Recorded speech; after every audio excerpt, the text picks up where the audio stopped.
if you are in the process of building your Express Entry profile, there might be the chance that you are doing these 6 potential mistakes that can cost you money, time, and all the nerves related to anxiety around Express Entry. So stay tuned, we're going to discuss potential mistakes that can ruin your Express Entry PR file. Hello everyone, my name is Ekaterina Andoni and I'm an immigration consultant working at EverNorth Canada. As always, we are here to give you immigration advice, some tips and tricks. So if you are interested in Canadian immigration, stay with us, subscribe and follow for more videos every week. As mentioned, we're going to start with common Express Entry mistakes, and the first one is the most obvious one, when the applicant is choosing the wrong NOC code. And why it's important, we already covered in our previous video. I'm gonna link it somewhere here, so you would be able to take a closer look into that. Generally speaking, your NOC code is not only based on your actual job title, it's based on your job duties. So you need to make sure when choosing the NOC code correctly, you need to make sure you check your job offer, you check your work experience, confirmation or reference letter, examine your duties and find the suitable NOC code, not being judged solely by the title, because the title might say, you are an account manager, and in fact you are doing more of an admin work, like admin assistant work. You see, there can be the mismatch. And even though it does not really affect the number of points that your Express Entry profile gets, as long as it's a skilled work experience, IRCC officer might not be satisfied that the NOC code is correct, so they might not award points in the end when they're going to be checking the file. So please make sure you do check your actual job duties first. The second mistake is related to the Educational Credential Assessment Report. ECA report is very important because if you studied back home, right, not in Canada, Canadian system, Express Entry cannot award you points for education unless they see a full Canadian equivalency report. And the type of report is what matters. Because I met sometimes with clients and I check their documents and they clearly see that, yeah, for example, the WES certificate appears to be correct. I mean, it says that the credential is from a recognized institution. For example, it's like a confirmed bachelor degree, but the type of the assessment that the applicant ordered was a course-by-course evaluation. It was not designated specifically for the IRCC. And you input this information in the system and it awards you points because the system is not that smart, in the sense that if you indicate that you have the WES report, Express Entry would automatically award you points. But everything goes down to the officer who's going to be checking your file. When it will, appear in front of the officer, they will clearly see that the document is not really what is supposed to be, right? Even though it's all the same WES, the type of document matters, and they will have to subtract the points for education. So basically you have everything ready and you get 0 points instead of 100 or even more. So before you proceed, make sure you request the ECA report specifically designated for the immigration for the IRCC, and IRCC needs to be listed as an authorized third party who can assess your report. When you fill out the forms, you will see clearly where exactly it needs to be indicated when you file for the ECA assessment. But this is one of the most common mistakes that can be easily fixed at the first stage when you work on your application first. To the same note, even if the ECA report is correct, it's ordered specifically for the IRCC and the Canadian equivalency might be met, for example, bachelor or master's degree, all confirmed. But if on the report it says unrecognized institution, it cannot be used towards IRCC points in Express Entry, unfortunately. So need to make sure you order the correct report, plus it's confirmed with the recognized institution. That's too important to miss it. So please make sure you pay attention to these documents. The next one is related to your test results, to your English or French test results. Why it's important? You might think it's very obvious that you pass the test, you add your results to the profile, and instantly you get your points. Once again, the system awards you points based on what you indicate in the profile. So all of these small mistakes, if you don't catch them up front, the system will not flag it, at the very first stage as something is not right there. It only will be flagged at the officer's assessment, where it's going to be too late. You already paid all of the government fee for the processing. You already submitted your file. You might have, waited for like 4 months, 5 months of processing before the officer reaches out to you saying that something is not right. And in this case, the type of test, it's what matters. You need the general version of the test. I meet with clients and they say like, oh, I already passed my, let's say, academic IELTS test and I have CLB 8 and all good, like I get almost maximum points. Because academic tend to be harder rather than the general version of the test. So if you score a lot when you book academic test, it means that you're going to score even more in the general version.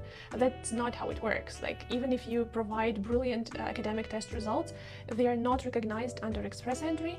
For express entry, you need general version of the test. So please make sure you take a look at your results and you make sure it says general version of the test. Second thing, it relates to the validity of the exam. So it's valid for 2 years from the time when you pass the exam, and it's okay, you indicate all of these information in the profile, and all is fine, but the system will not give you any notifications before your results expire, right? So you will get the last and the only actually notification when you are no longer in the pool, because the validity of your IELTS test is no longer there, so when your test expires.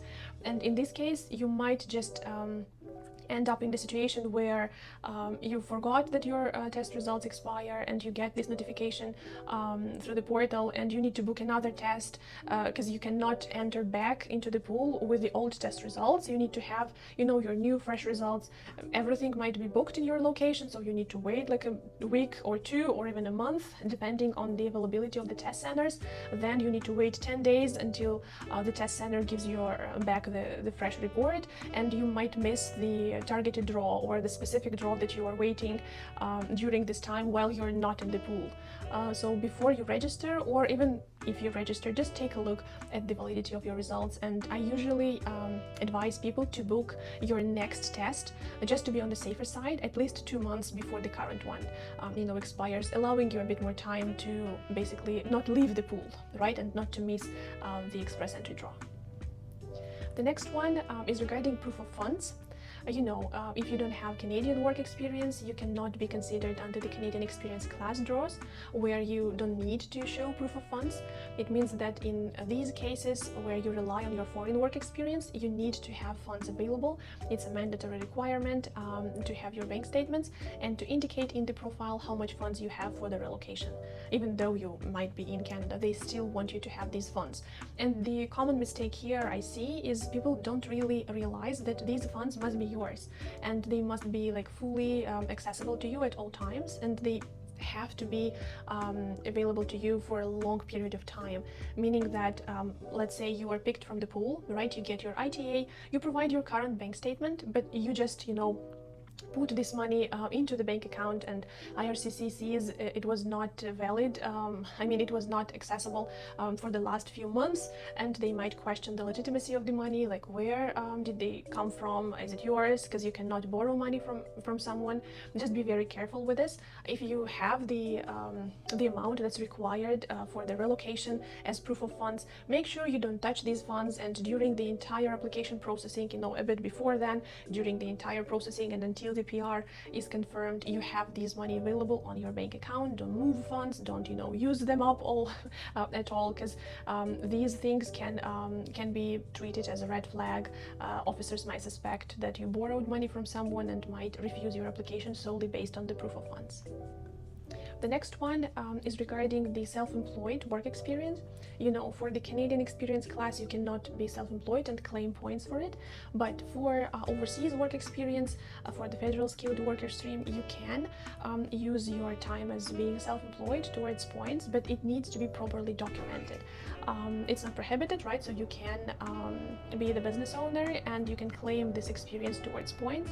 However, some clients and some applicants treat this experience as just like like providing the confirmation that I get the salary from my company, but that's not how it works. You need to have proper documents showing, first of all, the business establishment, second of all, that the business is successful, it like generates income, it's not only on paper business, right? You need to show the full story here, and you need to show that you are getting your salary through this income, and to confirm the duties, what exactly was your role within the business. So only the income certificate will not work. Like, you need to make sure everything is properly documented and submitted up front. Don't wait until the officer tries to ask you additional questions, because it's at their discretion. They might not even want to go deep into any details, depending on the officer. For sure, some of them are more kind, let's say, more understanding, willing to offer you additional time to provide additional documents, while the others tend to be more strict, because by law they need to make assessment on the files that actually like were submitted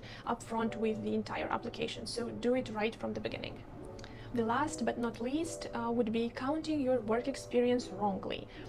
You can use your full-time work experience, you can use equivalency in the part-time periods.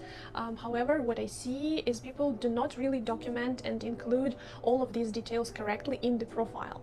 So if at some point you worked part-time, let's say you worked like a year or year and a half part-time, it needs to be included as a separate work period claimed towards points. You cannot mix and match all together within one section that you worked in company ABC, 20 hours per week / 42 hours per week. Like, it will not really make sense. It will confuse the officer, and you might not get the correct amount of points, because the system recognizes you need to indicate how many hours per week you are working through every employment period that you claim. And if you mix everything together, you might not get the correct points, which will confuse the officer, and the officer might not award you, full points based on the wrong calculation of your hours that you provided. So do it correctly, so everything is clear. During this period, you were as a full-time employee. The next period, part-time employment, and do your calculations in advance. Right? Sometimes I meet with clients who were thinking they had enough hours, 1,560 hours that are required to be enrolled and to submit the profile. However, when we check the actual pay stubs, when we check the actual documents, it might happen that you took a few days off, and this is clearly indicated in your pay stub. So you see, like, you are short in time. It means that you submitted your application without being fully eligible. So do this extra work, make sure you get enough working hours, and document every period properly. In some cases it might be hard, because you might start as a part-time employee, then transition to full-time. Do a brief explanation, include the explanation letter with your employment documents, just to make it easier for the officer to understand. Another thing really important as well is including all of your work experiences, like everything that you were doing during the last 10 years, in hope that some of them would qualify. I've seen it so many times, believe me. It makes the application bulky, because the system is, as I told you, it's not that smart. Like, it cannot tell you exactly which periods would qualify, which won't. Like, everything that you put there, it will just automatically translate as required documents. So if you put tier 4 employment periods, like working as a cashier or any other job like tier 4, or material handler at a factory like tier 4 or 5, it does not give you points, but it would require you to submit the documents, because everything that you put up front in the profile would later be required to have the backup with the documentation. So why would you need to include all of the history that doesn't help you with points, but would ask you to provide additional documents?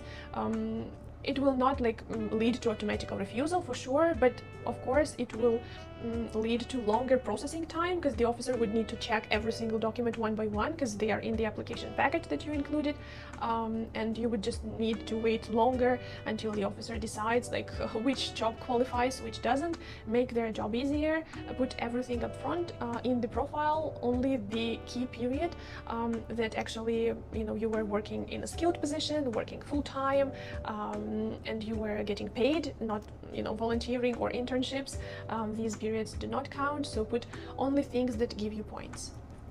I hope this video was helpful and you could catch and fix these mistakes before it's too late. If you like, this kind of content where we discuss common mistakes, how to avoid pitfalls, and some relevant immigration news and strategies, subscribe for sure.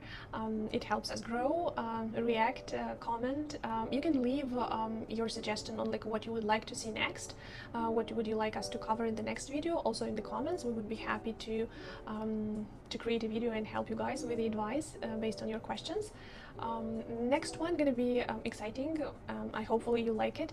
We're gonna discuss how much it would actually cost you to apply through Express Entry, get everything ready and submit the application, so you are kind of financially ready, because not only the government fees is something that you would need to pay for, unfortunately, but as long as you are prepared, you should be well equipped when the time comes. So stay tuned for that, and see you next time.